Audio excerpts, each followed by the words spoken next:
Hello, everybody. Good morning, good afternoon, wherever actually, it's good morning everywhere in the world if you're in the U.S. I'm Ashley Nicole Monson. This is Paper Route, and I'm holding it down solo dolo in the studio because Brandon Marshall is on the West Coast, which is not the best coast. Brandon, what are you doing out there? It's the best coast when I'm over here. A little Oh. business, Ashley. You know what I'm saying? I got to, paper out's my day job, for a few hours. And then I got some other things to do, just like you. I'll be watching you. I know you got a couple gigs. Can I have a couple gigs? Can a man have a couple gigs too? You look nice. What are you wearing? Thank you. You I'm see how just, I it's gave you just a a, compliment? You should have did that yesterday with my guns. But let's get back to you real quick. Hold on. You look nice, Ashley. Thank you. It's just a tank and some cargos, but it's hot here. What's the weather like there in LA? Where'd you get it off? You trying to deflect. We talking about you right now. Where'd you get off Amazon? Where'd you get it? Where'd I get this from? Yeah. This is from a store, an Australian company. It's called Opoly. It's like an Australian brand for women. Oh, So that's where I got this from. okay, okay. You look nice. Yeah. You look nice. Nothing The that you weather is can rough buy, out here. unfortunately. They don't have things in your sizes. Well, I might buy them for somebody else, Ashley. I can still And buy it. I know that's You know, right. Okay, well, you know. listen, I don't we're know gonna about go the men ahead out there in the and deep. chat, but I like to spoil mine. I like to spoil mine.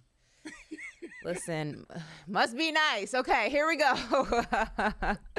We have a jam-packed show today. We have a special guest joining us at 12, but we're going to Ooh, dive big just guess. what happened? Big guess. Sorry. Big Sorry to guest, cut you off. special I'm guest, excited. big guest, all of that. But we're going to go ahead and dive into the show right away because yesterday Twitter was set ablaze with the news coming out of the Chicago Bears organization. Now, we're just going to go ahead and briefly touch upon this. I'm going to obviously dive deeper into this. Brandon and I will dive deeper into this later on in the show. But in the past 24 hours, all eyes have been on the Chicago Bears, but not for the best of reasons. Justin Fields spoke to the media and made a comment about Chicago's coaching and then spoke to the media again and retracted, took it back. And then the biggest story coming out of Chicago and the organization is Alan Williams announces his resignation as the Bears defensive coordinator, allegedly shocking the rest of the team's coaching staff. However, it was speculation surrounding his resignation that had social media in a frenzy. And like I said, I'm going to, with Brandon, deep dive into this and really go ahead and break this up piece by piece. But Brandon, just initial response rather to what you heard or what you felt rather when all this news from beginning of the day to the very end of the day with an organization you know pretty well, the Chicago Bears, came out. It's a mess, Ashley, and yesterday I was on one, so I'm gonna try to be a little bit more together and professional today. I don't know if I'm gonna be able to accomplish that, but Ashley, I promise you, like week one, I went out to Chicago, just went out to Chicago to visit a friend, meet a friend, and then ended up on the field at halftime. They had the alum out there, right? And so I reconnected with a lot of people. I have a lot of amazing friends and connections still within that organization. The Chicago Bears, I'm probably still bitter. I probably need to leave this shit on the mat. I've been doing a lot of yoga and a lot of rewiring. So I'm probably still bitter because I thought I was going to retire Chicago Bears. So some of that may be coming out. But anyways, I'm there.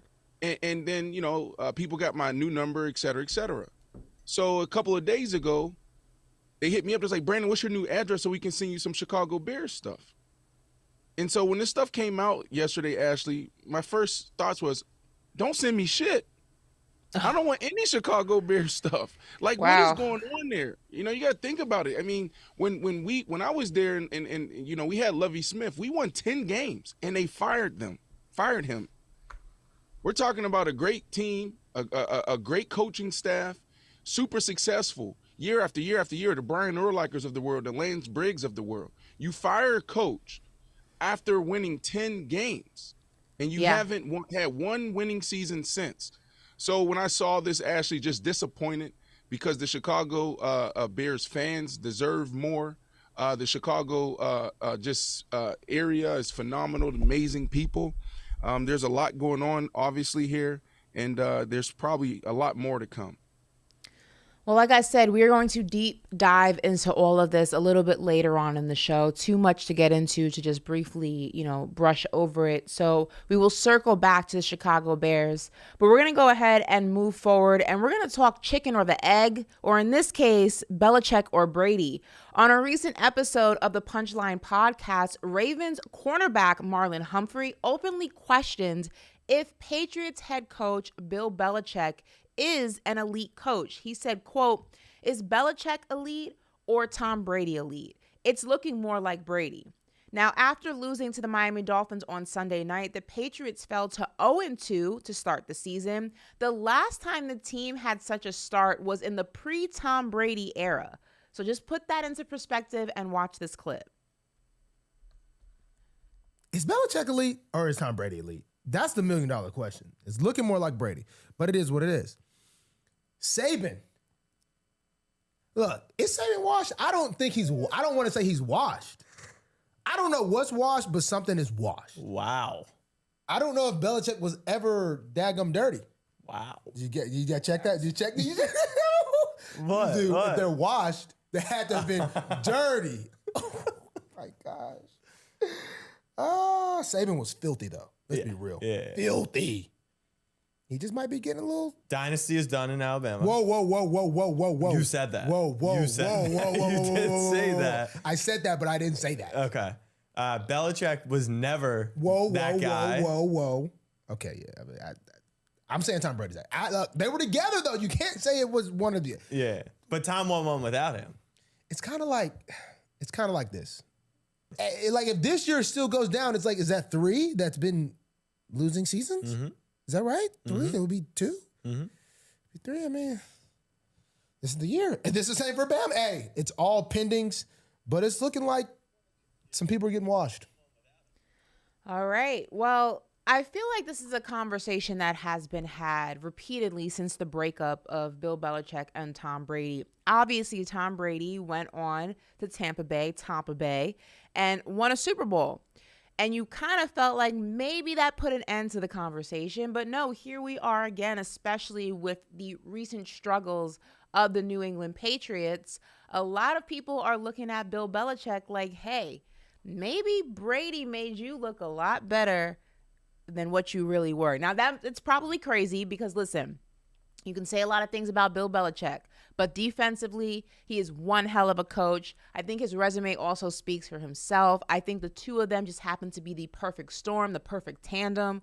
But Brandon, I mean, what do you make of this? It's kind of a jab at Bill Belichick. I think people forget who Bill Belichick is. Yeah, it's easy. It's easy to take a shot at Bill Belichick right now because he is right.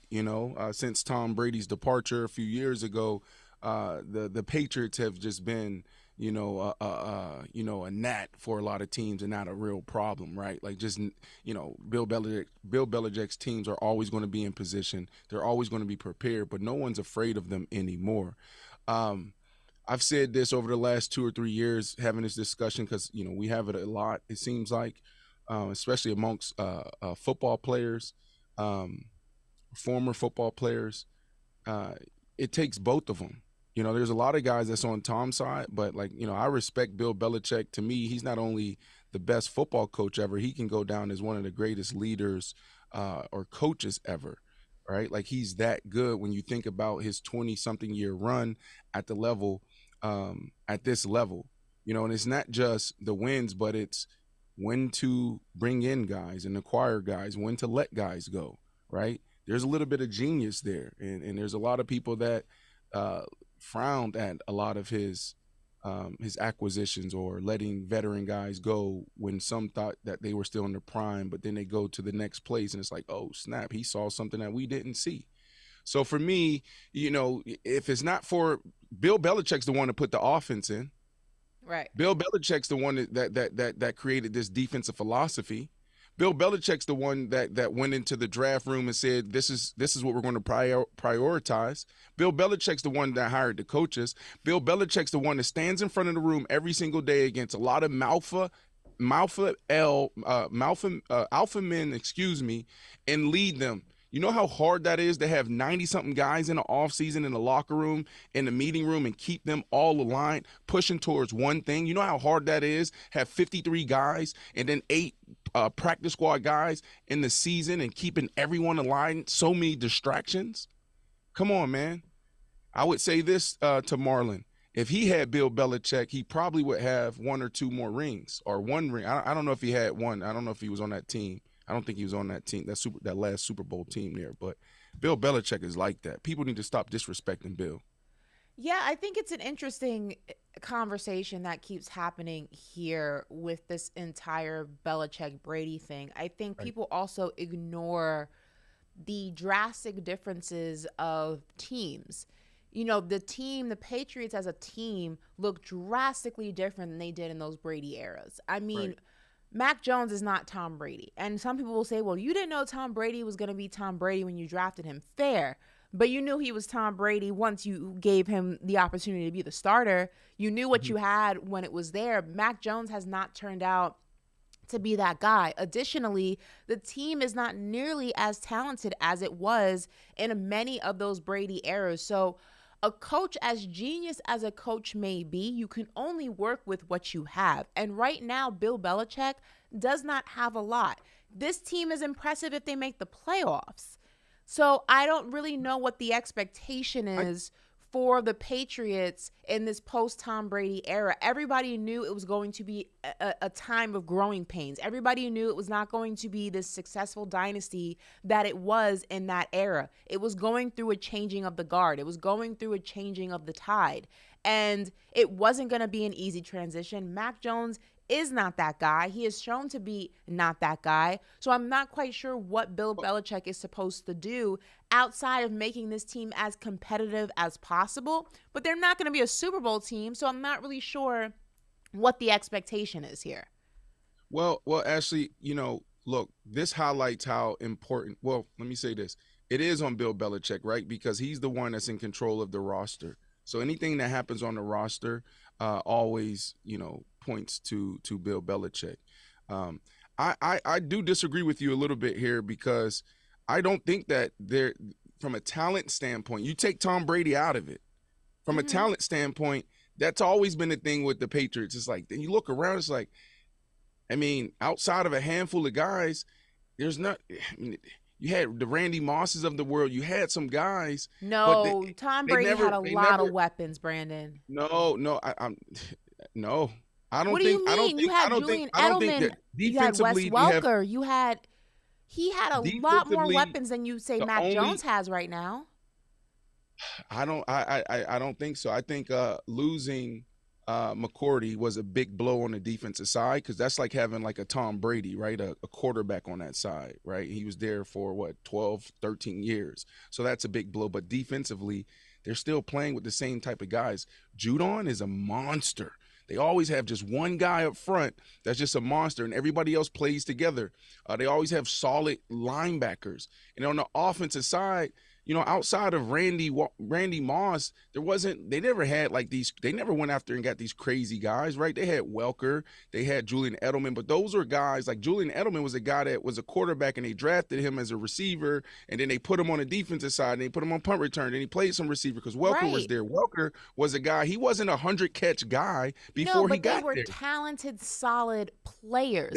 You don't have that right now in the offense for Mac Jones, who is struggling to figure out who he is as a quarterback. He struggles to throw the ball deep. He struggles when you need to go ahead in other positions in terms of short plays and things like that Tom Brady made famous. He also, I can't put all the blame on Mac Jones. He doesn't have nearly as, whether they were superstar talent, whether they were middle of the range talent, I'd be willing to say that Tom Brady, in part, had a more talented roster many of the years in New England, and he also made people better. Mac Jones doesn't have either of those things. He's not making people better, and his roster's not nearly as talented. Well, I don't want to blame Mac Jones. What I will say this, Ashley, I feel like I don't think I don't think that's the problem. And it further highlights how important the quarterback position is, this discussion, right? Because if you have Tom Brady on this team, they're a 10, 11 win team. Like, I'm talking about Tom Brady not Tom Brady, 45 years old. I'm talking about Tom Brady that we saw for 20 years in New England. Different quarterback. Right? Yeah, this team, because Bill Belichick hasn't changed anything besides the quarterback position, right? So when teams have quarterbacks like Lamar Jackson, and they don't want to pay him. That's why I stand up and say, like, what are you doing? Like, what are the better options? It's hard to find a quarterback that can become an MVP. It's hard to find a quarterback that can consistently get you to the playoffs. So to me, this is the debate, because you put Tom Brady on this team is a playoff team, and they potentially are a contender. That's what he's always done his whole entire career. But that would be on the strength of Tom Brady. You're ignoring the fact, outside of Wes Welker, outside of Julian Edelman, Danny Amendola, you had Gronk. You had a reliable tight end, also wide receiver, many of those years that Brady was winning Super Bowls. You don't have an ounce of that for Mac Jones, which just further highlights his inadequacies rather as a quarterback. Yes, if you put Tom Brady in this situation, does this team win more games? Maybe, because Tom Brady is just drastically more talented than Mac Jones. But you have a quarterback who's not Tom Brady, who doesn't have nearly the roster that Tom Brady had for many of his years in the Patriots, and you're expecting what to happen? Well, so this is why I said let's not blame Mac Jones right now, okay? Last year, this dude had to go out there and bring in his own consultants to help him with the offense, and Bill Belichick got mad. And the reason why he had to do this is because he had Matt Patricia and also what's the Judge, whatever his name is, something Judge. He was the last head coach of the Giants. They were the co-leads to run offense. He didn't even have an offensive coordinator, Ashley. So we're asking this young, developing quarterback that played at an extremely high level in college to actually go out there and put his team in position to win when you got Matt Patricia, who was the defensive coordinator for the Patriots, then got the head coaching job in Detroit and got ran out of the Motor City. And then you got Mr. Judge, who was a special teams coach, the head of special teams for the Patriots. And then the New York Football Giants went and hired him. And then he went there, and after a year and a half, they ran his ass out of the big city. Like, come on. That's why I'm saying, like, just hold on, slow down just a little bit. Right. And it's only week 2. Actually, we can look at this in week 6, week 7, if they're not rolling, because this marriage and this relationship between him and his offensive coordinator now, Billy O'Brien, it seems to be something that they both like and they're embracing. So we'll see Brandon, what happens there. I mean, I hear you, but sports is a what have you done for me lately, and I'm not putting all of the blame for the Patriots' failures on Mac Jones. I'm absolutely not doing that. There's enough blame to go around, but I have not seen what Mac Jones brings in terms of being a franchise quarterback. I don't see franchise quarterback at Mac Jones. I don't even see glimmers of it. Like, it's so far and in between that you can go, I'm almost at the belief that at this point, even if you gave him the pieces that he needed to be successful, I don't even know if that would make a difference. I just don't think he's that guy. I don't think he's a franchise quarterback. I could be wrong, but I haven't seen franchise quarterback on anything that he does since he's been drafted. So the last thing I would say here is this. It's Justin Fields, right, situation. And I know we're going to talk about Justin Fields later, so I'm not going to, dive into this a lot. But I'm on Justin Fields' side, right? Like, now could he have handled himself a little differently? Possibly. But when you don't have the right coaches around you, that's a problem. There's a lot of Pro Bowlers, All Pros, Hall of Famers that we haven't seen because they went in the wrong situation, right? There's a lot of players that they're able and they're capable of overcoming it. So that, Mac Jones, Justin Fields, some of these guys are there some things that they can control? Absolutely. But overcoming a system or arrogant head coach or offensive coordinator, defensive coordinator is a huge, huge, huge challenge. All right, well, we'll go ahead and keep our eyes on the Patriots. I'm sure it won't be the last time we talk about them this season. But in the conversation of the Patriots and their former legacy Hall of Famer quarterback Tom Brady, He ain't playing games with Shedeur Sanders, and he is not impressed because after finding out that Shedeur Sanders had a Rolls Royce, 7-time Super Bowl champion Tom Brady had some hilariously harsh words of advice for the young QB via his Let's Go podcast. Listen to this.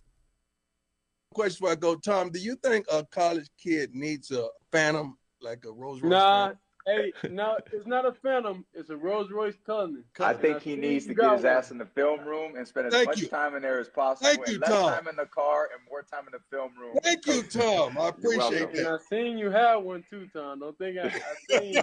I was just a rental. Hey, I had a few bucks in my pocket at that point. I'll see some car stories when we're together next time. Brandon. Tom Brady is funny. Tom Brady is funny. Tom Brady is funny. He's like a Michael Jordan level kind of funny. Like, it's dry humor. It's like I'm the GOAT humor. It also reminds me a lot of the late great Kobe Bryant sense of humor. It's just like, get your ass in the film room. I don't care what kind of car you're driving. Right. Obviously all in jest with underlining of truth there. I mean, this is funny. This is funny to see, especially because Shedeur and Brady go back. There's that picture that has been circulating around, the internet, social media of a young Shedeur, training with Tom Brady. Obviously, Shedeur said in the Colorado State he went into Brady mode. So there's a camaraderie there. But I mean, this is funny advice, right? Right. So what we're seeing right here is just the locker room, right? Like, this is the type of banter and the type of conversations that, if you were able to walk in the locker room or in the cafeteria and it's just the players, no media around, this is what you see. So now podcasts are booming and, there's, other ways to get this type of stuff out there. And we're able to sit back and watch, right? Deion, Shedeur, Tom talk about these things. Yeah, this just reminds me of just like a vet talking to a rookie. That's it. And obviously we know about their relationship. But when we had Shedeur on the show, Ashley, Prime called me right after, FaceTimed me, and he was just like, "Thank you, man." And he started talking about just, the challenges as a father, as a leader, when it comes to aging or his boys getting older, right? It takes a village, right? And so I know he's really thankful for Tom Brady, but he was thankful that we had the conversation and we challenged him and we pushed him on some things. Because one of the things that Prime brought up was like, Neil's here. They got money. He's making a lot of money. So they're having conversations, on a weekly basis, like, yo, can I go get a Lamborghini? And he's like, well, why would you want to drive a Lamborghini? You don't even do that. Let's just go buy a Mercedes-Benz. Don't go pull up to campus. We don't even need a target on your back with it in a Lamborghini. Obviously now this is news to me. Now he has a Rolls Royce. But, those are the things that Prime is talking about every single day. And so, we had this conversation. He was, projecting, $1 million in Neil money.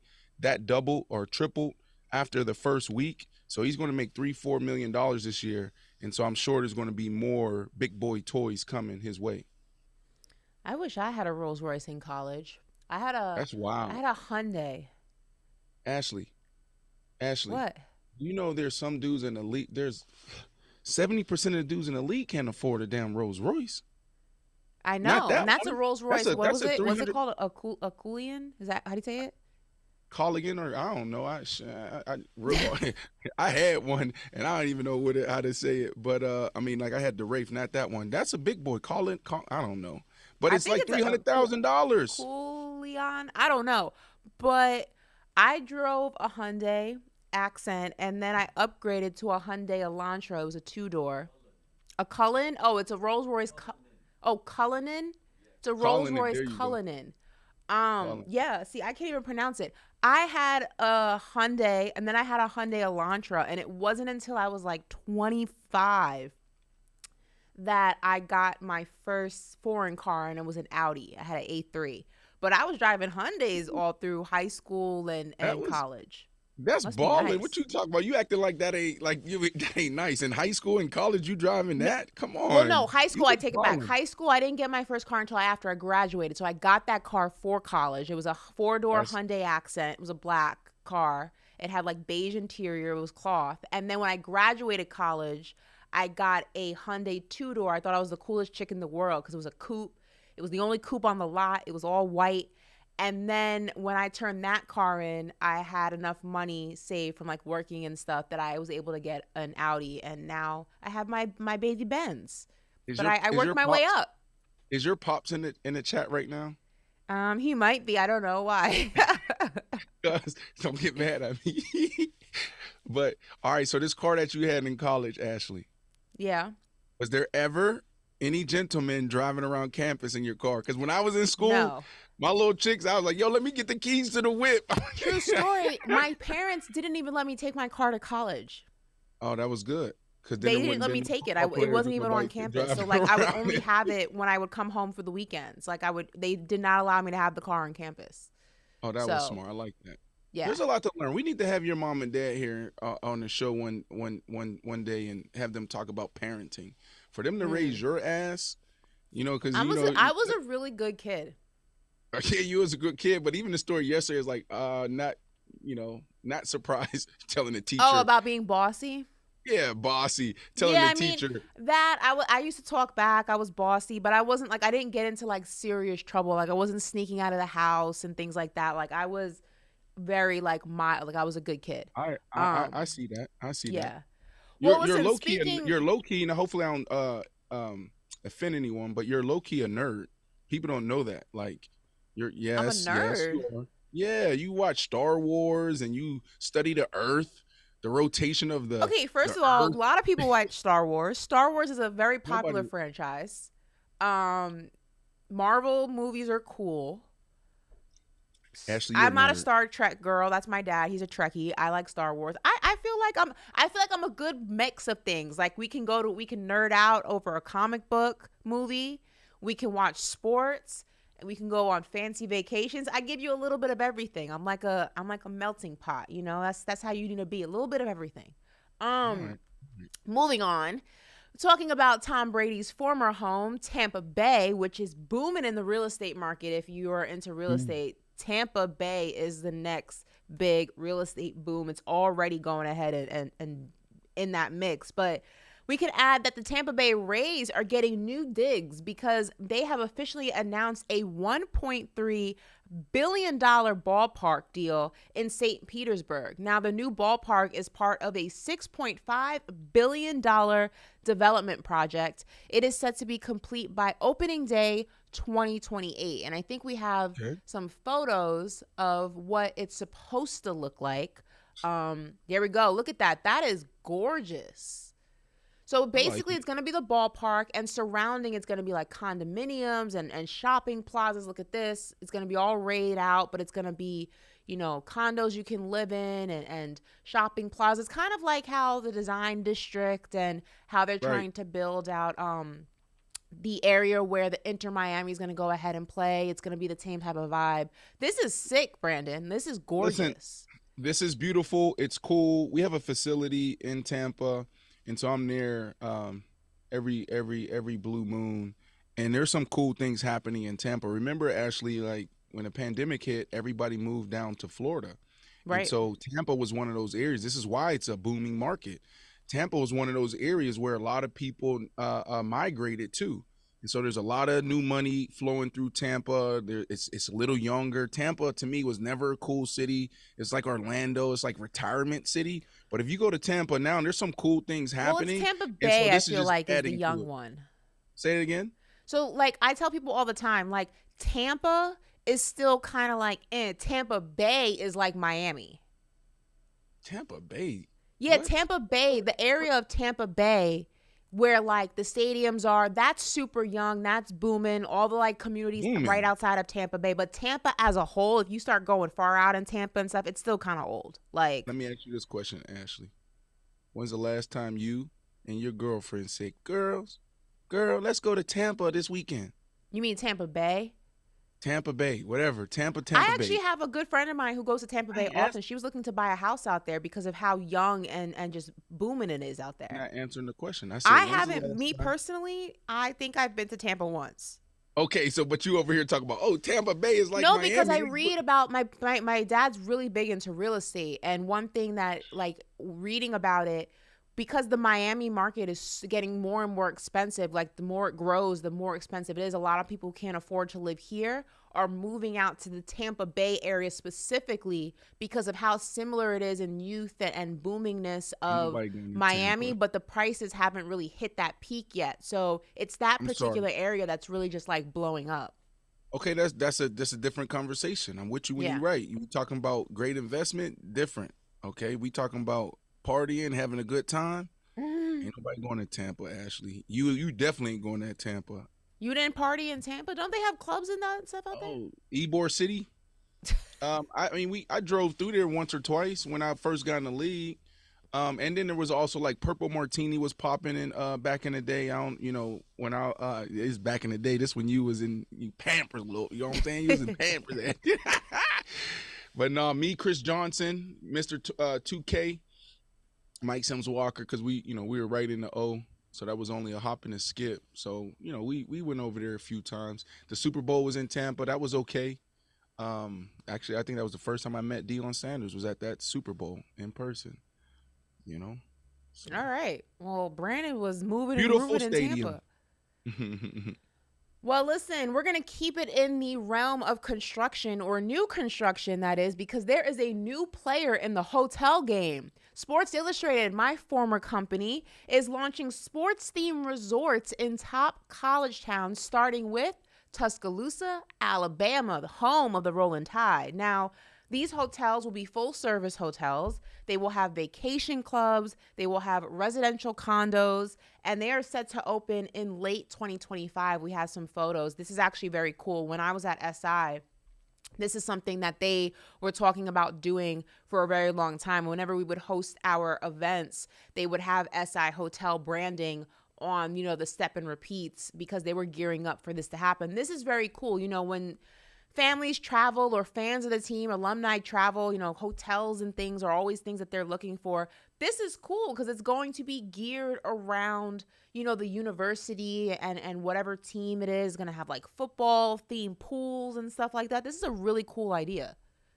Definitely is. We live in a time now where we're looking for experiences, whatever we do. If it's dining, it's going somewhere to stay, flying, we want the ultimate experience. And so I'm not surprised that they did this. I think it's going to work. Obviously, we know that there's, millions of people that are avid sports fans. And so being able to travel and lay your head and party in a place where it's nothing but sports surrounding you, this is cool. And then people got to understand, like, Sports Illustrated is a licensing company now. Like, they went through major changes years ago. And now, like, any of us, if you want a piece of Sports Illustrated, you get a piece of Sports Illustrated. You better have your pockets right. But if you want to open up a gym and it's, branded by Sports Illustrated, you can do that. If you want to have a beverage, a water, and it's Sports Illustrated, you can do that. So, this is just the start for Sports Illustrated. I see them doing more things like this, outside of just traditional sports or media or the editorial space.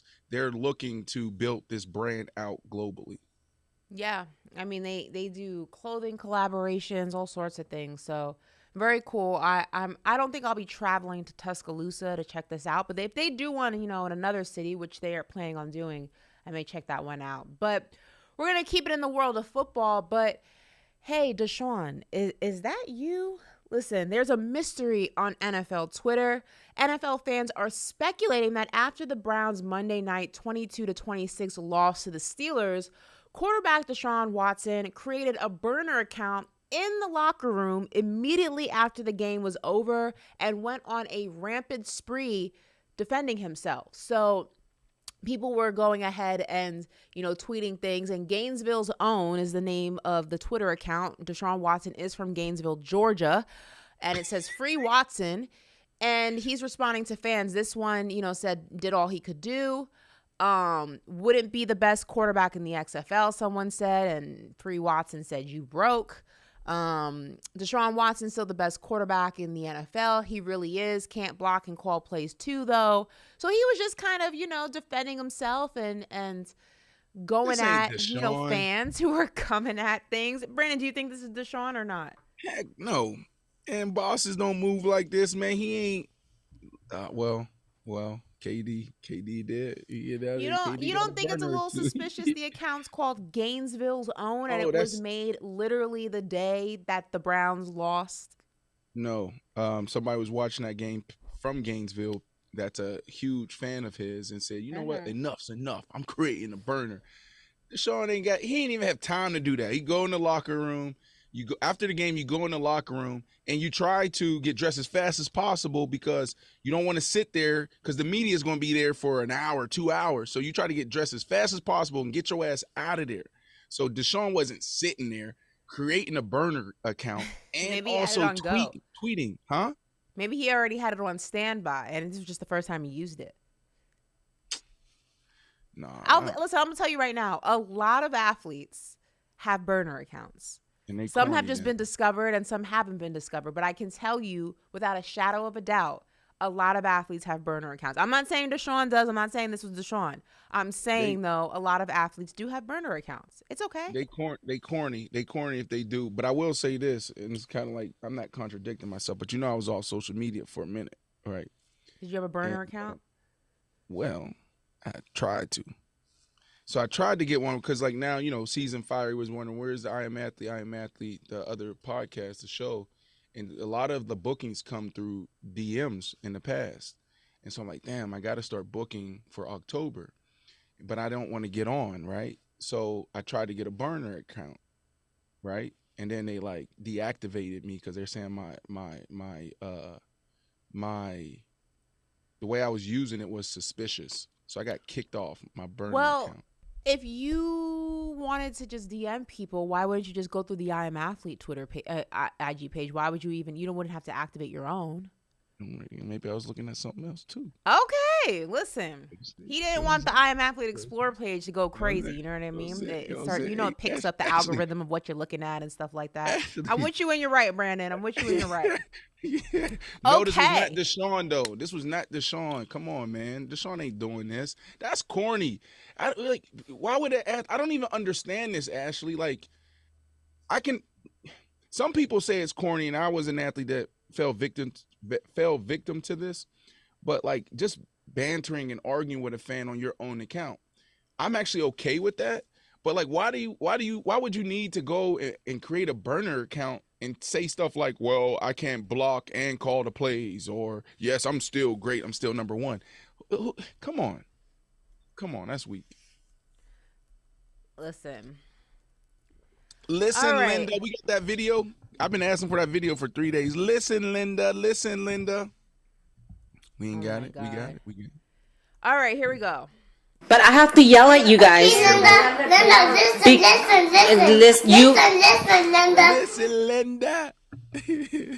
Thank you, guys. Thank you, Woo. All right. Well, moving on. Jerry Jones, he plays chess, not checkers. Now, if you don't know, Los Angeles and New York City are currently in high consideration to land the 2026 World Cup final. But Jerry Jones is making sure that Dallas, Texas is also on that list. Jones had FIFA president Gianni Infantino in his box at the Dallas Cowboys game this past weekend. He also introduced him to Texas Governor Greg Abbott. Now, we have the photos of him in the box. Now, this is a big deal. Everyone is fighting for this 2026 World Cup final. There he is in the box. Popcorn included, comfy seats right on the 50-yard line. Jerry Jones, you ain't slick. I'm not mad at the tampering though. If you can go, I want it for New York City, obviously for biased reasons, but Jerry's playing the game. This is very, much a page out of the Billions Bobby Axelrod playbook, and I'm not mad at it. What do you make of this, Brandon? Big money moves? Big money moves, always being strategic. Obviously, like you said, everything's coming here in a couple of years. And it's like North America. It feels like it's all over the place. So I can see Jerry Jones putting himself in position in his stadium to host, whatever the hell he wants to host. Will it get done? Probably. It's Jerry Jones, super savvy when it comes to space. Thanks, Mr. Matthew. All right. Well, we will keep our eyes on that. If Jerry can go ahead and bring a World Cup final to Dallas, that would be major, not only for the economy, but for Jerry's world and for everything that Jerry touches. Soccer is huge, and it's only getting bigger. All right. Last but not least, since we're talking about Dallas, Brandon, I don't know if you've ever seen weird things at the airport. I've seen some weird things at the airport, but I don't think this particular thing is TSA approved. Now, travelers in the DFW airport, that's Dallas Fort Worth, got more than the normal routine of traveling when a butt-naked man was casually walking through the airport earlier this week. Now, the man was later taken into custody by police for mental evaluation, but we have video. So there he goes. There's a naked guy in the airport. Walking through. Yes, there is. Ashley, where's this at? My man. He waves to people. Brandon. Ashley, where is this at? That was in Dallas, Fort Worth. Can we play the video for Brandon so he can? I saw the video. I don't need to see it again. Oh, okay. I didn't know if you didn't see it, and that's why you were. But he was walking through the airport around 10 o'clock at night, butt naked, no shoes on, head down, just. There's a naked guy in the airport. Look, BC, hanging out. BC and Yes, we there want to play it is. again. Y'all heard me say. My man. Y'all didn't heard me say I ain't need to see it. Y'all want to play it again. My Y'all question funny. is this. Was he naked when he went through TSA, or did he get naked once he got through security? It may have been just someone else that wasn't even traveling, right? So when I saw this, the first thing I thought about was mental health. You know, you see that a lot. You see that a lot. You know, you may be driving through the streets. You know, you see it in the homeless community. A lot of people deal with drug-induced psychosis. Some deal with just psychosis. So that's what I thought about. I didn't even think it was funny. You know, that was my first thought.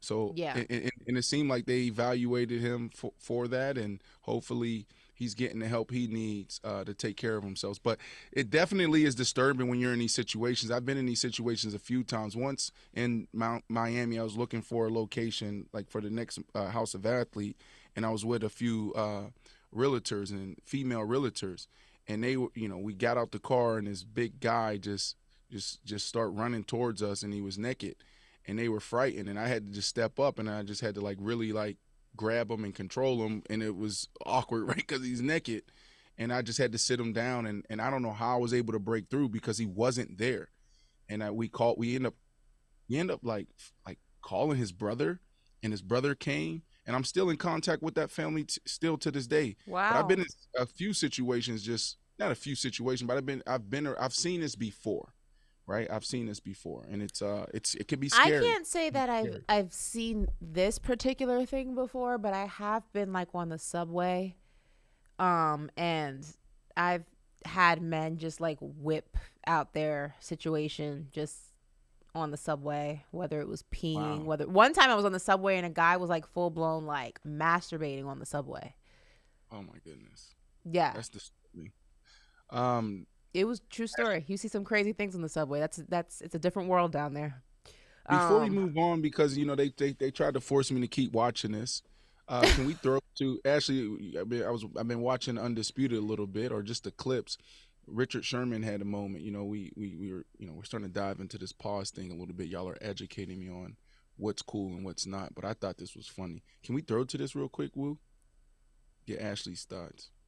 Just take it. Just take it. Suck it up. Swallow it. We're going to win this Sunday. Okay, that one made you smile. Okay.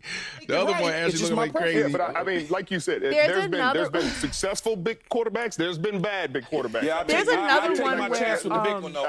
Paul. Skip was talking about boxing. I'll take my chance. But I think Bryce Young is and he's fully erect and he's coming at me and just like he's taken back by my girth. It was actually really funny. Like it was just Skip. I don't know if Skip does it on purpose or he really just doesn't get it, but he's definitely a different breed. But they're lucky that Cam and Mace aren't on that show. That would have been a whole lot of pause. Yeah, right. Yeah. You crazy. Right. That's crazy. Right. Did you see the other one? Because we were talking, the first one, Richard Sherman face, that was hilarious. Did you see the other one? Did you hear the other one that he just played?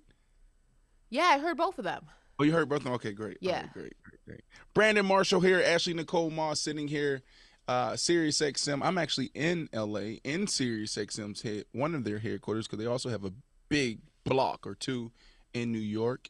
Faction Talk Channel 103. What up, Mr. Matthews? Always taking care of me when I'm here. Text them mid-air. Yo, bro, can you come in the studio tomorrow? No problem. 7:30 in the morning. We at it. Where's Faction Talk? Like, I got all these bays here. Where's Faction Talk? Where is it? Yeah, like, is there do they have their own little location in here? Well, I think they're based out of New York, but people float through here like you. Oh, okay. Faction Talk. Okay. We've been on this channel, but I haven't been able to come in studio to see the people yet. Well, right now you're in the Shade 45 headquarters. Ooh, the mothership. Shade 45. You hear that? The way he said that sounded very mysterious. Shade 45. Say it again. Shade 45. Shade 45. Mr. John Matthews. This is his name, by the way, John Matthews. The hype is real. The hype is real. What's some of the wildest things or coolest things you've seen in studio? Because Ashley, you've been in, I think you've been in the New York one more than anywhere else. Yeah, I've never been to the LA one. I've been to the New York one, which is gorgeous, by the way. The New York one's absolutely stunning. LA's like newer and it's better. No, New York's new too. They just opened that location. Really? Mm-hmm. No. What is it? Ashley, you seem like a nice person, but the truth is, New York's been there for a while, as has DC. The LA operation here ramped up about 3 years ago, I think, 4 years ago. No, I know. I'm saying they had one in New York. It was on Lexington. That's the old one. The new one in Midtown is new. They've only been in that building for that area for I want to say a year, maybe. They had an original location that was older. You can give it to her. Tell her. Well, that's what they told me. Well, that's a bad source, my friend. Okay. Well, it was nice though. They had a downstairs and upstairs with a sound stage and all that stuff. It was cool. So really quickly, when you're here, I felt like Hugh Jackman just walked by, but it wasn't him. It's a reality guy. Okay, but last time I was here, LL Cool J was here. Sure. There's some amazing people that's always here. Conan, Ed Sheeran, they were downstairs a couple days ago. What's the coolest thing you've seen here or you've been a part of? I've been a part of. Well, this lady gave me a sex doll, which cost $1,500. And it weighs about 150 pounds. Did you keep it? I actually took it for a spin for the show. But look, but look at the screen. And it's so heavy. It's incredible. I wish Ashley could see this. Oh, we got to send this to Ashley. He's showing me his Wait, but how did you take it for a spin exactly? Well, a friend, one of the engineers, helped me carry it downstairs, and then a friend of mine who knows what's going on, she drove it to my apartment. We took care of that, and then brought it back here, and then so. What did you use it though? Yes. Talk. Well, I mean, was it good? Is it on a scale of 1 through 10? How would you rate the experience? Yeah. It was acceptable. The problem I discovered is the thing is so heavy. You are moving a body. You're moving a lifeless body. It is impossible. Right. It's so heavy. Right. What was your favorite position? I was just taking it, the standard sort of missionary option. Oh, I actually still have the head. Let me get it. Well, the body's in the back, but let me just grab the head. Where's the head at? Is it coming your way? I'll be right back. Pause. Yo, this is wild. See, this is radio. I'm gonna be honest. I did not expect to hear that he had actually taken it for a spin. Ashley, I'm watching the video now. He put it on the TV in the studio here. I wish I could. I'm gonna send it to you after the show. This is wild. Do you think that you could ever do that? Yes. Yes. Yes. You would take it you would try it out? I wouldn't buy one, but hell, I ain't using no used one, but yeah, I mean the curiosity. The curiosity. That's what I'm asking. I'm like, how does it feel here? Oh, look, come here. Look at it. Come on. Wow. Okay. Does it come with wigs? Oh, and then if you grip her head, it's very real. Spooky. He said wow. spooky. This show went all the way left. We talking about lefts. Shit, man. This person that's about to jump on the show, we're gonna get right into it. And Ashley, I really want to I just want us to ask questions and let her tell her story, right? And introduce herself, because we try to be a platform to give our female athletes and superstars a platform to connect with the audience. Mm-hmm. The WNBA is in the playoffs now, and I don't see it on ESPN. I don't see them talking about it. I don't see them interviewing anyone.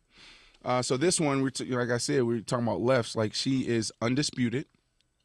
She's her. She's dibbling and dabbling in fashion.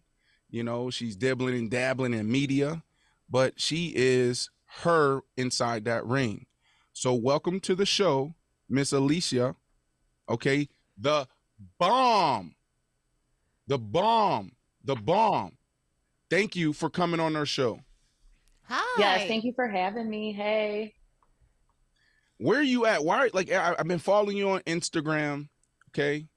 I love your content, but it's always amazing. Even your shot right now, like, do you have like a production crew that's always with you 24/7? Like, you look phenomenal. The shot is phenomenal. Where are you at right now? Right now, I'm in my house. I'm in Detroit. So I'm all over the place. But for the most part, I try to have everything together when it comes to doing these interviews. You got it. I like the wall. Did you do that yourself? Or it's really pretty. Thank you. Yeah, I did actually. Ooh. I just pinned this up on the wall, girl. I'm like, I need a little backdrop. So, you were recently in Miami? I was, yes. What were you doing down here? I told you I've been following you. I'm like, was she doing down in Miami? Was it work? Was it play? Why Miami gives you a little bit of she's her. Jeez. Yeah, so first of all, Florida is my second home. I love Florida. I love Miami. And I was able to go down there and do a few business adventures, some opportunities. I went to the University of Miami. I got a whole tour of the campus, beautiful campus, got to see the football facility. I'm jealous. I'm like, I think I got into the wrong sport because the football players are spoiled. They're well taken care of. And it was just an awesome experience. And just seeing that just put a lot of things in perspective for me on what I want and what I want to see myself in the next few years. Yeah, so this is Brandon Marshall, Ashley Nicole Moss, sitting here with the Miss Alycia Baumgardner, okay, Undisputed. And check her out.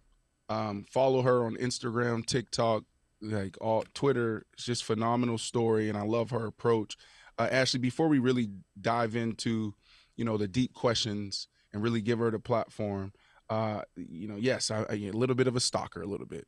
Yesterday, Clearly. You bought some jewelry. It seemed like what was in that bag? What was in that bag? Yeah, I got me some little diamond earrings. I don't know if you can see them. Ooh. Yeah, see, you gotta pay attention. Oh, look, let me see them. It's the small ones. Let me see. Let me get a little closer. Can you see them? Ooh, can't hide money. I like small. I tell Brandon all the time, subtle. I don't like giant chains, earrings, things like that. I like minimal, simple, like things like that. That's right up my alley. I'm actually getting my first chain made, so my logo is gonna look super dope on a chain. Ooh. So I'm actually looking forward to that. My jeweler is making that for me, so I need my AD chain out here. Yeah. Okay, let's jump in. Go ahead, Yeah, Ashley. let's dive into some boxing. Yeah. So for me, my first question is this: what are you trying to bring to boxing? Right? We've seen it on the men's side. There's so many different blueprints and so many different templates, but on the women's side, there's not too many blueprints or templates that you can follow. Say, if you do this, you'll become, the next great X, right? So what are you trying to bring to boxing? So I will say I am the blueprint to this women's boxing game.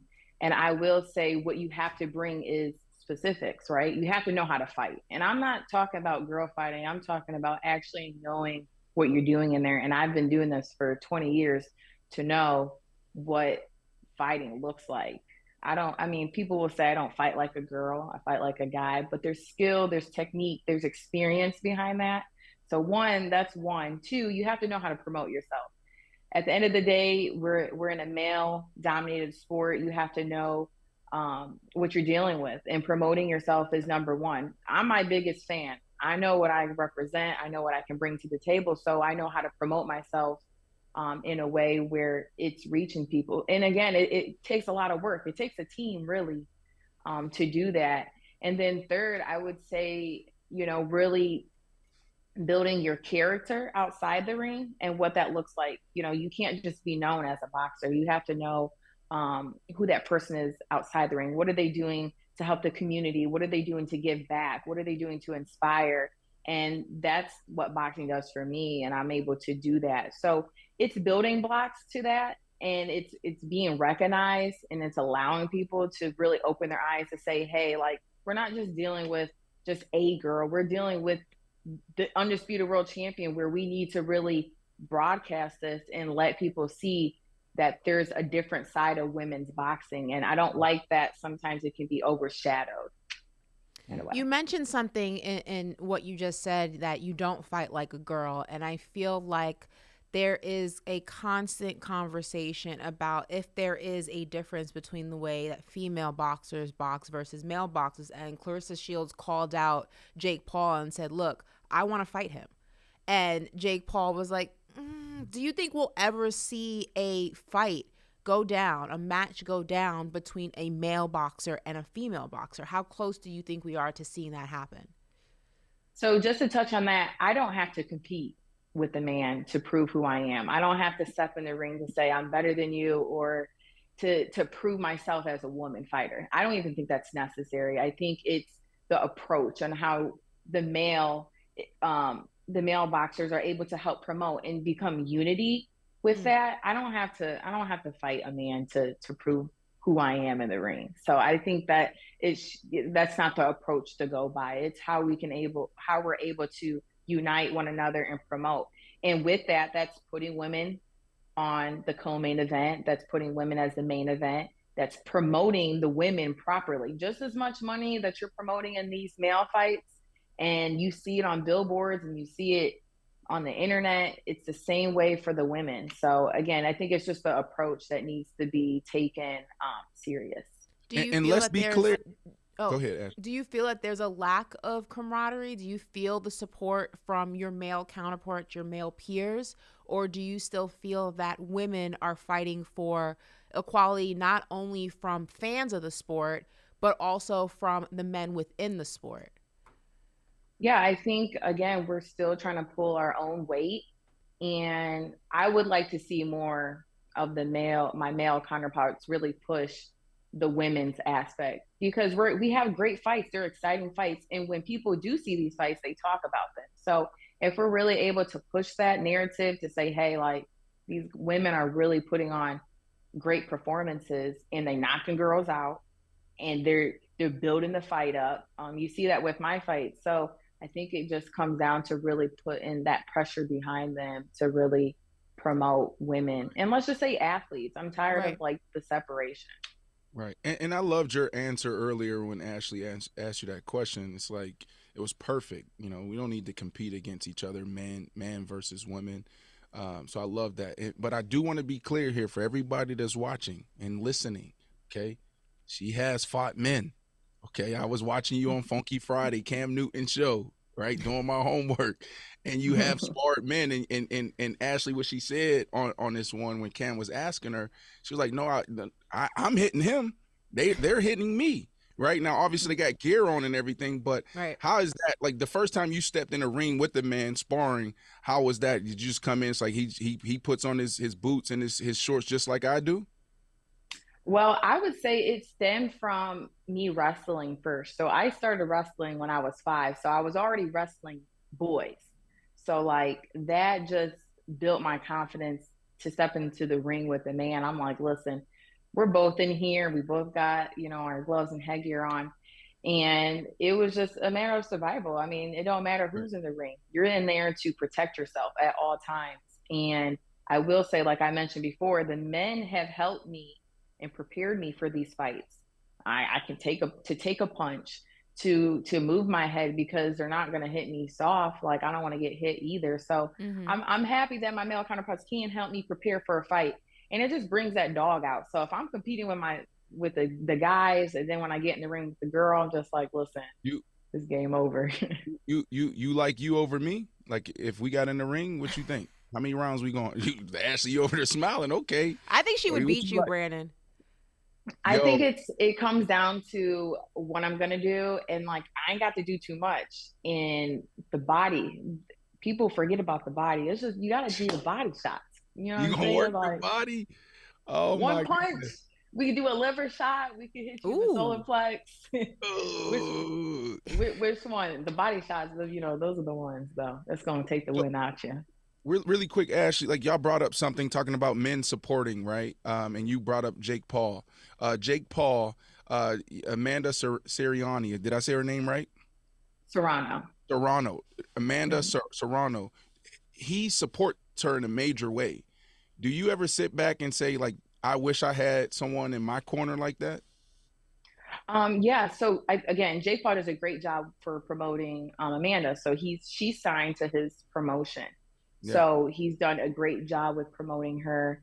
And I would say, I think every woman wants to see that for herself. And again, it's not that my promoter couldn't do it. It's not like that promoter couldn't do it. It's if they want to do it, right? And Jake Paul was like, I want to change how we promote women in the sport of boxing. And I'm going to start with Amanda Serrano. I'm going to get her $1 million payday. Plus, I'm going to get her sponsorships, because we can't box forever. And I love that for her. She's been in the game for a long time. And so just to see her get the paydays that she's been waiting to have for a long time, kudos to her. Well, listen, we're talking about the ring. We're talking about boxing. And in case people can't read what this lower third says, it says the undisputed super featherweight champion of the world. So I just want to know, what does that feel like to see that? And also, can you talk a little bit about the journey it took to get to that title? Yeah, just hearing the words undisputed is everything. You know, I worked so hard to get to this place in my life, and we know with anything, when you're on your journey, it's not perfect. You don't have a manual. You just going with the flow, and you grind in, you put in the work. And I knew if I continued to put this work in, the work ethic, something was going to come from it. And so starting boxing at the age of 8, you know, traveling, it's a lonely sport. So just really being in tune with yourself, in tune with your mental, you know, I was able to just really navigate through these obstacles, through these trials, to have the faith to really keep pushing. And when I got the opportunity to fight for the world title, I said, absolutely, put me in. I don't care if I'm the underdog. I have that underdog mentality. We went to London. I beat old girl, knocked her out in the 4th round, became world champion. The best feeling in the world. Like, Where's best. the belt? Where's the belt? The belt. Sitting next to you? No, I mean, I got this one right here. I got the WBO belt. They're all over the place, because I beat the one you were talking about was a WBC, right? Listen, the green belt. That's the one. That's the one. Yeah. Which one's heavier? This, I would say maybe the WBC. Yeah. Is probably the heaviest. But that's my favorite belt though. Like, I put my mind on that. I'm like, I want the green belt. Right. So when we got the phone call to fight, I'm like, this is perfect. Like, everything that I wanted, I got. Beat Michaela Mayer for her titles in London again, became unified, and then became undisputed. So it's been great. I love it. I love when everybody's against me, when everybody's like, we don't know this girl. Can she fight? Can she do this? Can she do that? I can do it all. So, well, I mean, speaking of Michaela, you have a well-documented rivalry with her. I mean, where does that beef stand today, and will you two fight again? So the beef still stands. Listen, like, this girl can get this work once again. It was just great to have that in boxing, right? In women's boxing, to really promote a fight where there's actual tension between two fighters. You know, she thought she was better than me. I knew I was better than her all along. It was just a matter of time of getting the opportunity to fight her. And I would love that fight. I would move up to 135 to fight her. I know she struggled to make 130, so we can definitely make that fight and have it in the States where, you know, we can really have people come out. Sorry. Listen, sometimes I get in trouble because I'm too real. I don't want to see that fight. We already seen it. We know you her. Okay, it's time to move on. We just talked about her, Amanda. Right, that's the one everybody want to see. That's what we want to see. That's true. That's true, and I like that fight too. Let's go. So what's the holdup? What's the problem? So with this boxing game, there's mandatories, there's things like that. You have one. I have a mandatory. Yes, I have a mandatory coming up. So we're waiting to see what that looks like. And then we can make this mega fight with Amanda Serrano. I think, again, everybody wants to see that fight. She's a great fighter, great champion. She's a southpaw. This is a great fight for me. They want to see the young bull come out. I'm ready. Let's go. I can't wait. But listen, in that fight, I just got goosebumps thinking about that fight because she's like that. You're like that too. And I'm not going to say, oh, you fight like a dude, but because you said that. All right. But watching you're so savvy, so technical. It's like you're a magician in there, but you're like a sensei. It's unbelievable how skilled you are. It's almost like like Tiger Woods, his swing, you know, just technique is just flawless. Amanda, she's a brawler, right? Like there's a lot of opportunities there. When you see her fight, you love it because it's a lot of action. But when you see her, are you like, yo, 4 rounds, 5 rounds, she's out of there because she's just coming forward, you know, punch after punch after punch? Yeah, I mean, I think she leaves herself open when she does come forward. When she's throwing that many punches, it only takes one punch. And with timing is everything. We know that with the Terry Harper fight, right? So I believe with my technique and my skill, my athleticism, because these girls not topping that, I would catch her. I would set her up with something. Do you get nervous or scared? Sorry, Ashley, but I just getting goosebumps thinking about this fight. Got to get through this mandatory, but man, maybe I wish we were in position to be what Jake Paul is to her, I Am Athlete could be to you. This is going to be legendary. But does that make you nervous when you fight against a fighter like that, right? Where she's so active, she's throwing so many punches. Like, how do you step into the ring and still stay in control? It's all about control. It's controlled dominance, right? I have to know what I'm doing. Screw what Amanda's doing. I've been in the ring with people who are pressure fighters, people who are going to come forward. So I got to do what I'm best at. And that's establishing a great jab. You think you're going to come in, you're going to get this jab, this stiff ass jab too. You know what I'm saying? So right. Like, there's aspects to this and what that looks like, but it's a great fight for me and Amanda, and I would love it. I need that. That's awesome. Well, I'm going to throw another name at you. And that name is Katie Taylor. Is there a potential bout on the horizon with you two? I mean, the potential to be the undisputed champ in multiple weight classes sounds a little enticing. Listen, I want it. I want them all. I want Katie Taylor. You know, she's been a trailblazer for the sport of boxing. And I'm ready. I'm the young bull coming in. Like, I want all these girls. So it doesn't matter who, just put them in the ring with me. I'll fight them. I don't say no. Make sure the money's right and we can get it on. Listen, Katie Taylor, older than me. She needs time to pass. It's time to pass. She's like that though. She's like that, but she's long in the tooth. She's sitting at 37. The body start breaking down a little bit. You're actually at an interesting part in your career, 29 years of age, right? So what are you thinking about now, right? Like Ashley talked to you about, you know, your career being undisputed, but what do you see the future? Because like at 29, your body does start feeling a little differently, and then you start thinking about things outside of the ring and building your brand or building business company, et cetera, et cetera. Like, where are you at in your career? Yeah, so right now, I feel 25. I don't even feel this age thing yet. So like, I'm happy. I can't speak on that. But right now, again, it's building my brand. It's being not just a boxer, not just a champion, but someone who is advocating for women empowerment, someone who is inspiring the youth, someone who is giving back, someone who is really setting an example of what more than an athlete looks like, right? and also just showing the world that you can be versatile, being a beast in the ring, a beauty outside the ring, what it looks like to be feminine, and what it looks like to really separate the two, but still be a powerful like movement.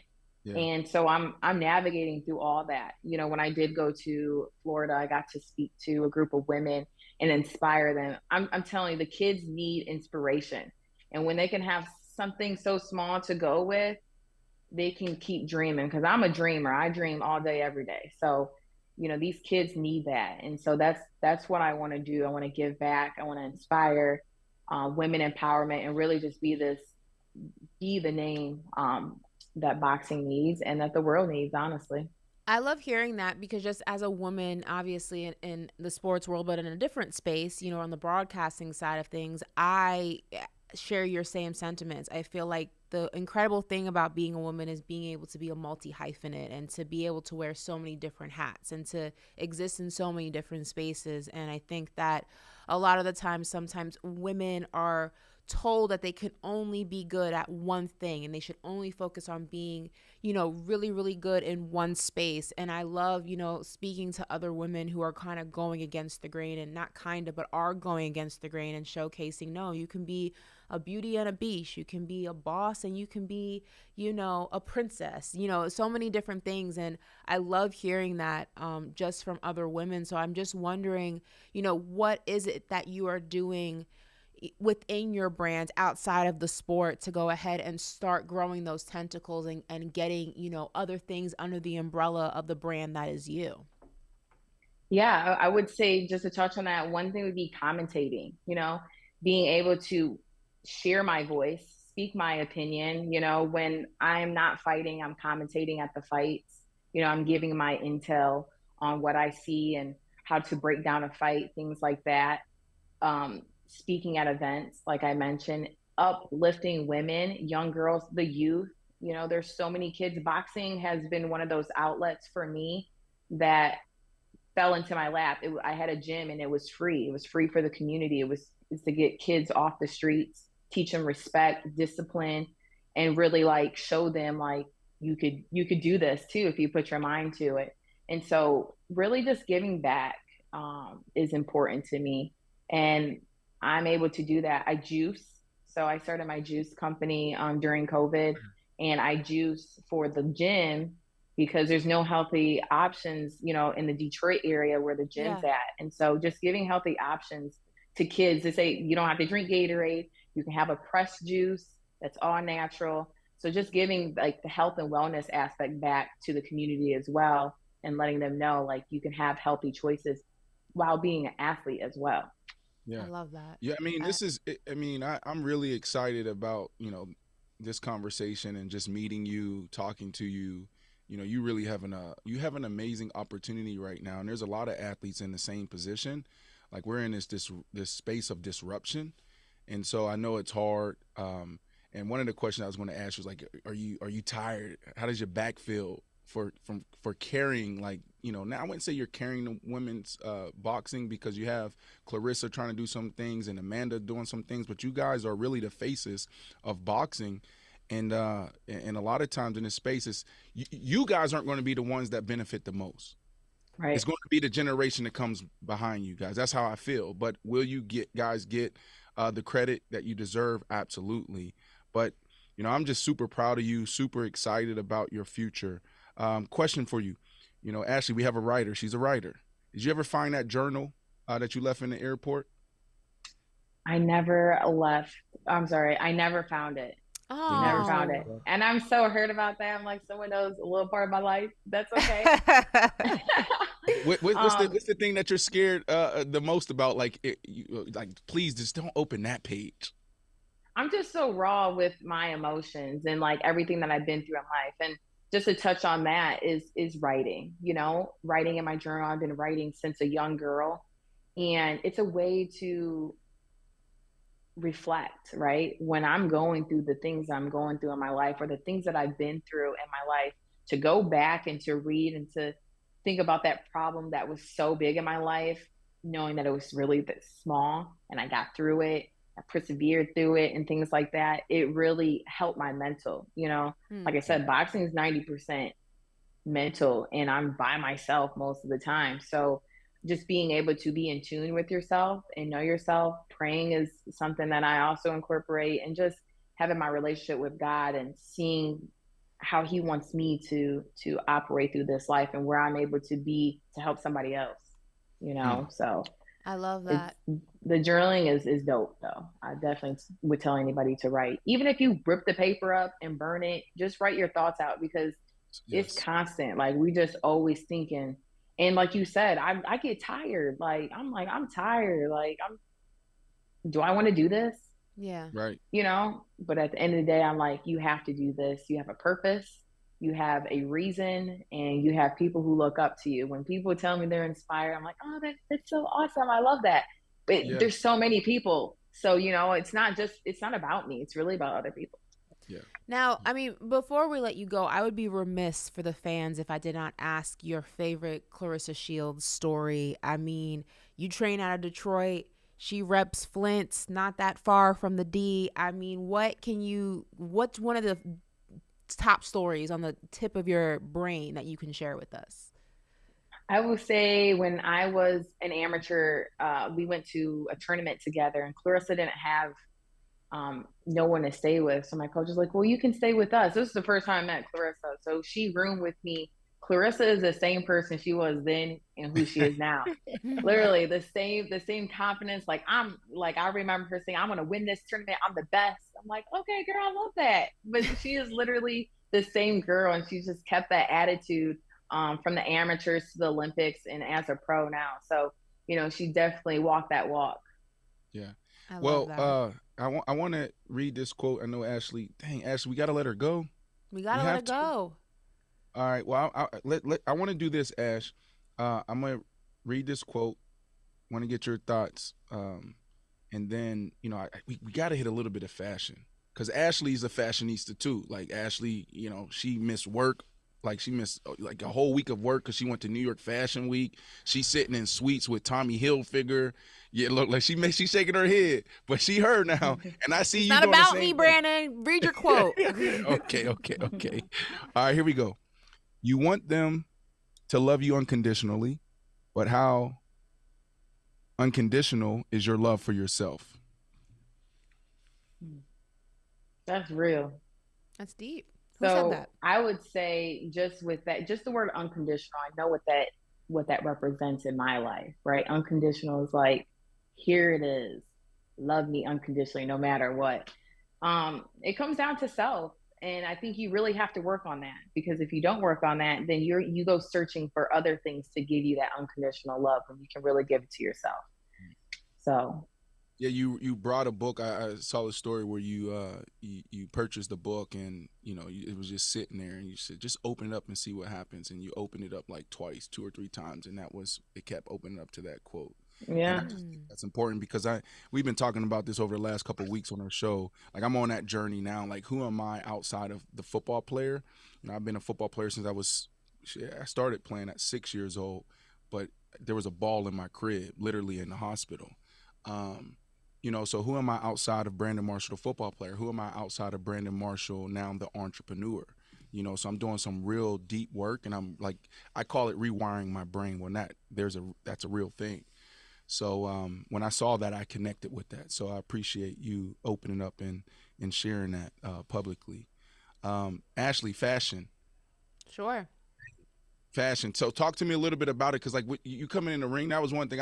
Listen, you know, I'm not a stalker, but I'm watching, and I'm like, yo, like,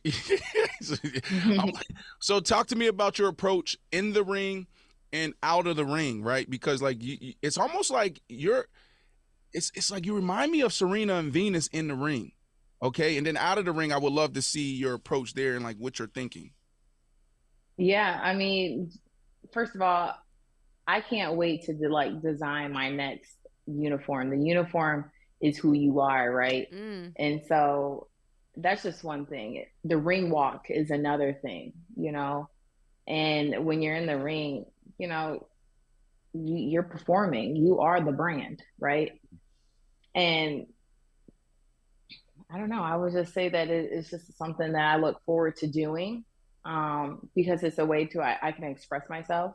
You know, people may see like I'm always in like sports clothes and stuff, but Right. it's a chance to really like bring that feminine side out, what I like, and really just give my my stylist my ideas. I'm like, I want to do this. I want it to look like this, and things like that. Beautiful. No, I love think that I because answered- I think I answered that. I think it's a way to merge both worlds. I remember when I interviewed Bianca Belair in Orlando, that's one of the things that she spoke about. It was like the sport is so just intense and like her training is so intense, but when she gets to design her costumes and whatever it is that she puts on when she gets into the ring, it gets to showcase a different side of her and maybe a more relatable side to maybe women who aren't as dominant in the gym or dominant in a sport. There's a relatability factor that it creates between you and a fan base that may or may not be able to relate to you when, you know, you're out there just dominating your opponent in the ring. So that's so cool that you're going to start doing that. I'm excited to see what you wear. Yep. Yeah. Yeah, this next fight, it's gonna be the fight for me. I'm like, I literally can't wait. So I'm already thinking about my colors. I'm thinking about how I wanted to just put the things together because it's coming heat. I envision maybe not this fight, and then we got to let you go, but maybe not this fight, but the next fight, Eminem walking you out too. Eminem walking me out too. Yeah, I know. Like, all right, so like that's my hope, my wish, because I feel like that type of moment will like really introduce you to the world, right? Like, do you really know who I am, right? But if you had to pick, who's your dream person, like walking out? Ooh. So I had this question. I have a few people because my music list's all over the place. If I had to pick a woman, if I'm doing with women empowerment, I got to get Cardi B. She shared my post when I was in London because I walked out to Tomorrow too. So like that was dope. Cardi would do it. Yeah, no, definitely. If I had to pick a guy, I was thinking Jeezy. Ooh, Jeezy would be swaggy.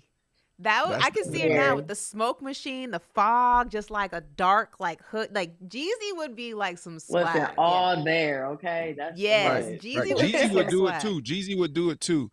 This was awesome. Thank you for coming on. We're going to be following you. You know, don't forget about us. We would love to have you back on. You know, when you're promoting your next 2 fights, and we'll support. You know, I'm gonna come. Where's the next one going to be? Not sure, but I will keep you posted. Okay, dope. Alycia, all right. Thank you so much. We love you. Thank you for having me. Love y'all. Thank you. Ashley, all right, Brandon. Man, she's special. She has an amazing spirit. For sure. Absolutely I love meeting dominant women in their sports, in their fields, wherever they may be. All right, so we're going to dive into some football again. And as promised, we are spinning the block on the Chicago story, or the multiple stories, you know, for the Chicago Bears organization. Any final thoughts, though, before we move on in the boxing conversation with Alycia? No, I just think that, you know, when you watch her, you know, when this is a athlete, entertainer, there's a lot of curation happening.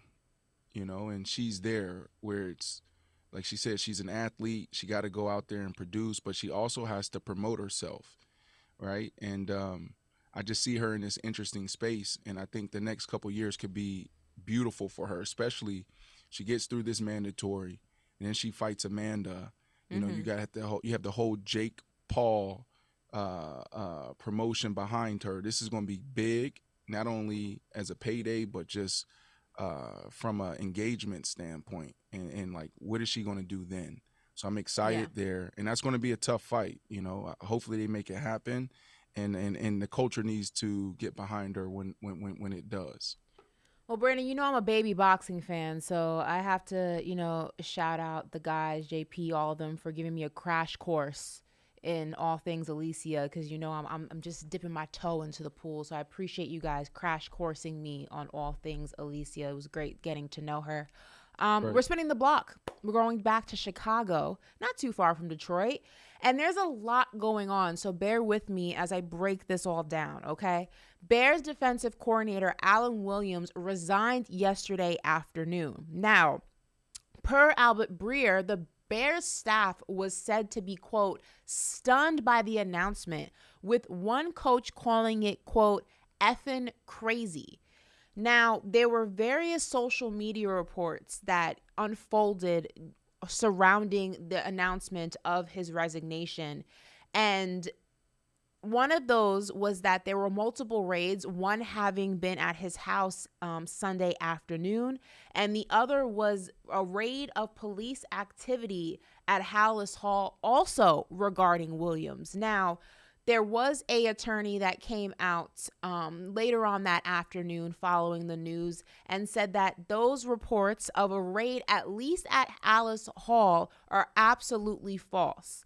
Here's the quote right now. Spoke with a sports attorney based out of Chicago who is working with Bears DC Alan Williams, and he told her that Williams is resigning due to health concerns and family issues, and said, quote, given the false rumors and what seems to be out there on social media, I just wanted to set the record straight that Coach Williams has had some health issues and some family issues that he's dealing with, and he thought it was the right time to take a step back and deal with those issues. Now, Ian Rappaport also went ahead and put out a tweet saying that there's no word if Williams' house was actually raided on Sunday night. That has not gone ahead and been disputed or not.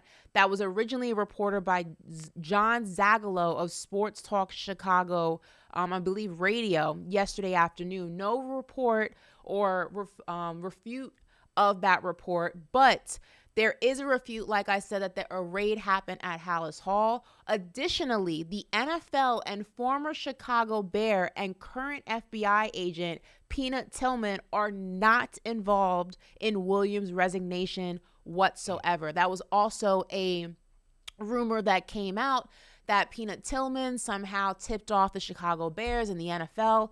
All of those have been disputed. The only thing that has not been disputed in this in the reports following his resignation is whether or not his home was raided on Sunday night.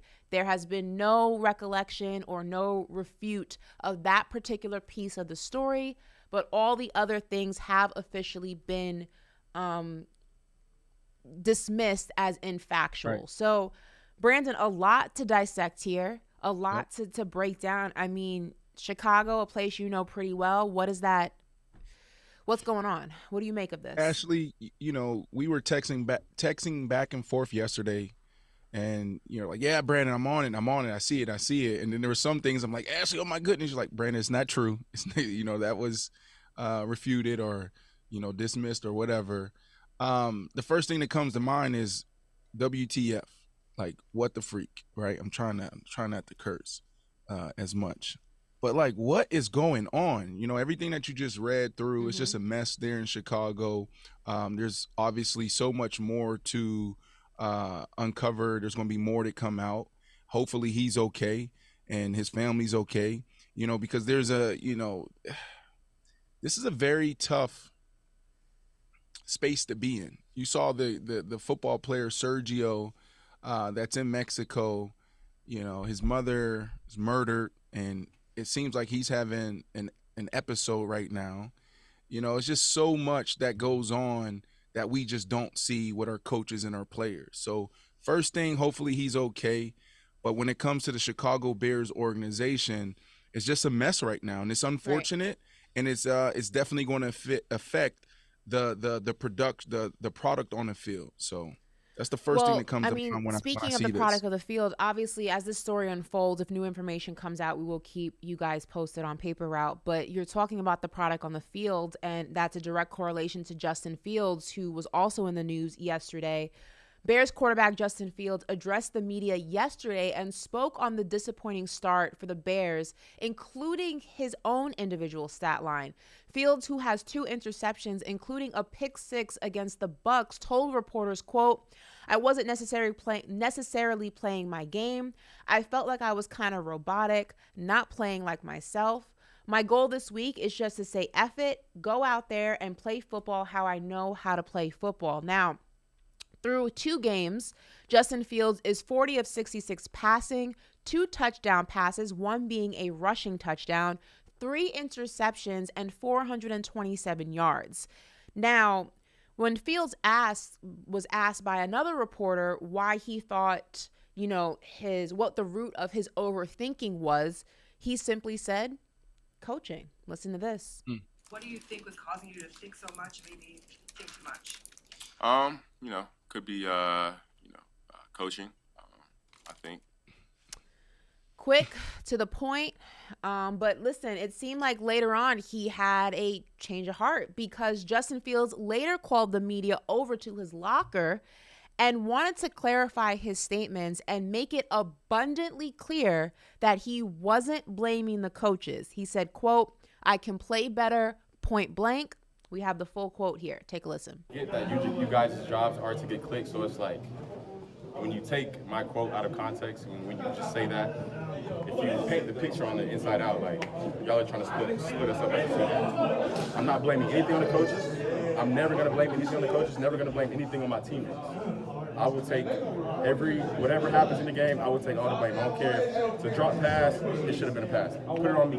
But never, when you hear anything come out of my mouth to where I will blame it on somebody else in this organization, my teammates, never will you hear that. So I just want to clear that up and just know that, like, I need to play better. That's it, point blank. If y'all, that's what I should have said in the first place. But I was trying to give y'all more details because I appreciate y'all for doing what y'all do, and I tried to give y'all the information y'all want for you guys' job. So I'm gonna do that, and in the future, but I ask you guys just to put the whole quote up. Don't cut it up into words and pieces to make it seem like I'm saying something that I'm not. So again, appreciate you guys what you do, and y'all bless. All right, Brandon, a change of tune. What do you make of that? All right, so we'll just throw this video. This video right here that I'm about to show. This is what I make of it. The worst experience I ever did. Players, this is not on you. So listen. This is not on you. Players, y'all did everything. Y'all gave your heart. Y'all did everything right. It was the coaches. The coaches. Listen up. This was the coaches' fault. They're not listening to him. You couldn't hear it? Oh my goodness! I could hear it, but it doesn't look like the guys around him are listening to him. I know, but that's exact. So this video start recirculating yesterday on in social media because this is what Justin Fields sounds like, and this is what he's basically saying. And yes, you're right, Ashley. When you do this, that was just so funny. When you do this, that's exactly what happens. 'Cause I saw some of my ex-teammates like Kyle Long go on Twitter, and it's like, this is rule number 1. You absolutely don't do this, right? So it's so counterculture to what we're supposed to be in the locker room on a team. It's so against the grain, so there's a lot of people looking at him like, oh, you messed up. And my question is, all right, well, what do we want on the media side? Don't we want our athletes to tell the truth? Don't we want the realness? This is why we don't get that, because when you go out there and you give a little bit of realness, they take it, they spin it, or you get thrown under the bus. Not thrown under the bus. You get just stoned for actually giving your real feelings, right? And so, it's a huge opportunity for people like us to be able to sit down with our athletes and get the real side of it. But this is absolutely why it's difficult for our players to be real and give their honest opinions, because it gets thrown right back at you. And I do agree. He'll learn, the things that he can say and can't say and when to say these things. But what I would say is this. He is like that. I was there week 1, opening day in Chicago. Packers were in town, and I saw it up close and personal. This dude is phenomenal. I mean, he's I don't want to say a generational talent, but he's a freak. He needs the right system. Now, I'm not in those meetings every single day. I don't see what the coaches see. I don't see what he sees, right? Because there could be some things that's holding him back that he can potentially control or maybe not control. But what I saw on that field, Ashley, I saw a freak. If this dude was in the Kyle Shanahan or the Kevin Stefanski type system, he would be legendary. A guy like Chan Gailey, an offensive coordinator, comes to mind. Oh my goodness, be legendary. There's a lot of systems, there's a lot of coaches that hold you back. So I don't know what the hell's going on in Chicago. You know, you got the defensive side breaking down, coaches retiring, raids happening and not happening. And then on the offensive side, you got your quarterback not happy. What they should do right now, they should fire the offensive coordinator and they should move on right now. Because the offensive coordinator, I don't know if this guy will ever, I don't know how much value he gives you. But this kid, Justin Fields, you went out there, you drafted him in the first round, and if he plays well, your team is going to be in a good position. If he doesn't, then you guys are going to continue to be at the bottom of the barrel. So what you should do is make him as comfortable as possible, as fast as possible. So go, I don't know if it's a guy on the coaching staff that they have that he's comfortable with, put him in that position. I don't know if they probably won't do this. They're not going to go out and bring in an outside guy, but they need to move on because if your quarterback's not comfortable and he's in his head, and he's thinking too much, he's going to continue to play bad, and there's going to be things like this that continue to happen. Well, the Bears take on the Kansas City Chiefs on Sunday, so hopefully for their sake they can get some sort of positive movement going and turning around their season. It is still early into the football season, but every win does count and every loss also counts. Now, before we go ahead and preview Thursday Night Football in the last few minutes of the show, quick trade news, running back. Rams are sending running back Cam Akers to the Minnesota Vikings for a swap of 2026 draft picks. That was reported by Adam Schefter yesterday. So we have ourselves a running back on the move. Again, Cam Akers is being sent to the Minnesota Vikings for a swap of 2026 draft picks. Brandon, quickly before we move on to Thursday Night Football, any thoughts on that? Well, obviously they lost J.K. Dobbins after week 1. So they needed to make a move here. The Baltimore Ravens are now in a situation where they're implementing spread and they're going to pass it around. But the Baltimore Ravens is still built around the run, right? And this is going to help out Lamar Jackson and everybody involved. So this is a good move for the Baltimore Ravens.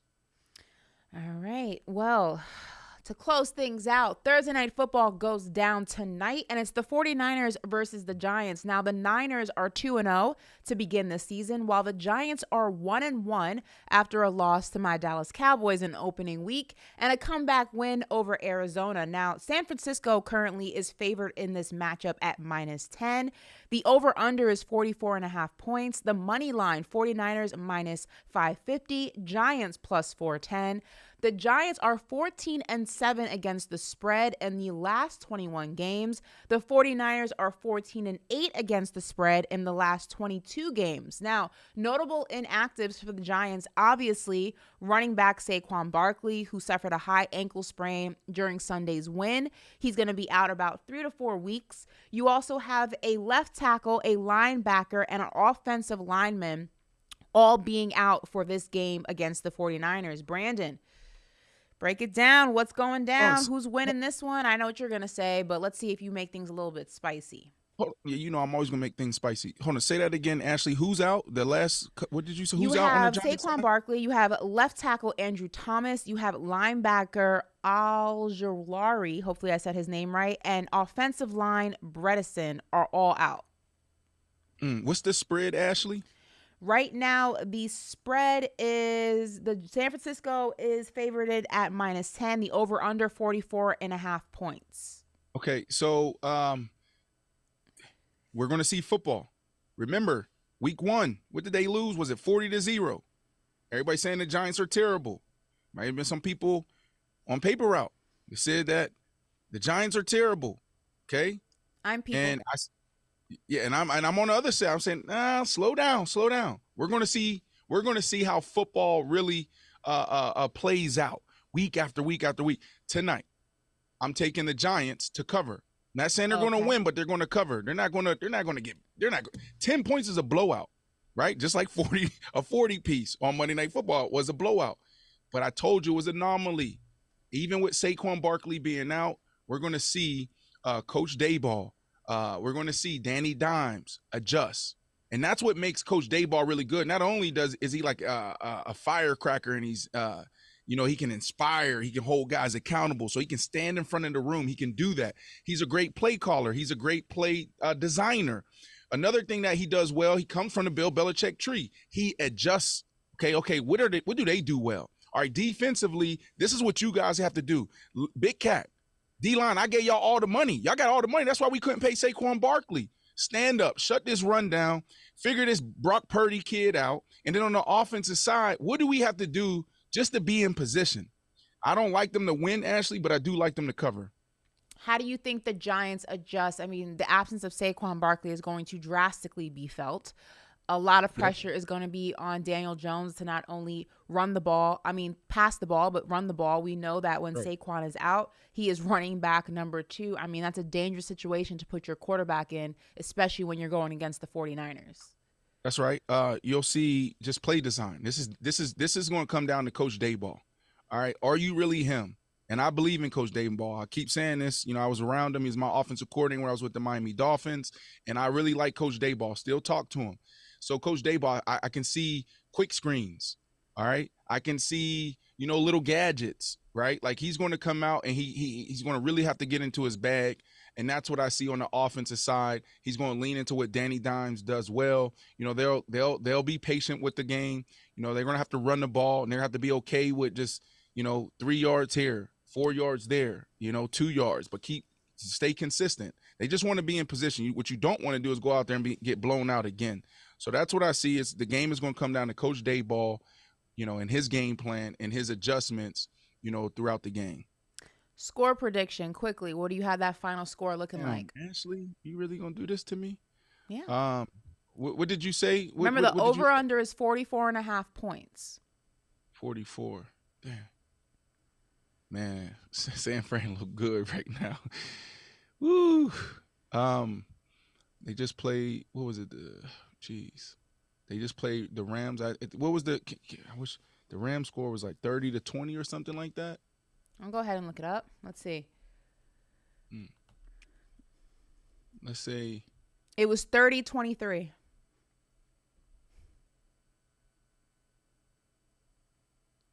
Do you have it close? 20-23? Do you have it a wash? 30-23? Like, what are we? We have it 14-28. Like, what are we looking at? The game is in San Fran too, right? They've been out there. I talked to some of the guys. They're out there. Damn, this is tough, Ashley. You put me in a spot. I like them to cover 30 to. Do you have the Giants scoring under or over 20 points this game? That's the thing. It's going to. I just can't see them. 10 points is a lot. 10 points is a lot. Ashley, I'm going to go. I'm just keep it simple. 28-21. 28-21. Yeah. Wow, so you have the Giants actually in this, competing in some way, shape, or form. Yeah, but it can be like, you know, it may be one of those. Yes. You have more confidence in the G-men than most of us do. We shall see, though. We're forgetting that. Do you know what they have up front? Do you know that defense? Do you know that defensive coordinator? Like, I had that defensive coordinator. That's what we keep forgetting. We keep just thinking about Saquon Barkley and Danny Dimes, right? I'm not forgetting. If we're going to keep using this dang on saying defense wins championships, then when are we really going to believe in it when we're watching these games and we're looking at the spreads and things like that and trying to make our bets, place our bets? Defense. Come on, Big Cat. Let's go. I would be shocked if the Giants scored more than 21 points in this game. So we shall see. But listen, you guys enjoy Thursday Night Football again. If they do, you got to put some mayonnaise in your coffee and you got to drink it. Coffee. You can't run the same bet twice. Sorry, I only bet for my Dallas Cowboys. We can run a bet a different day. Listen, you guys enjoy the game Thursday Night Football, 49ers versus Giants on Amazon Prime. That does it for this edition of Paper Route. That does it for this week of Paper Route. We hope you have enjoyed it, and we will see you next time. Bye, guys. Have a good weekend. See ya.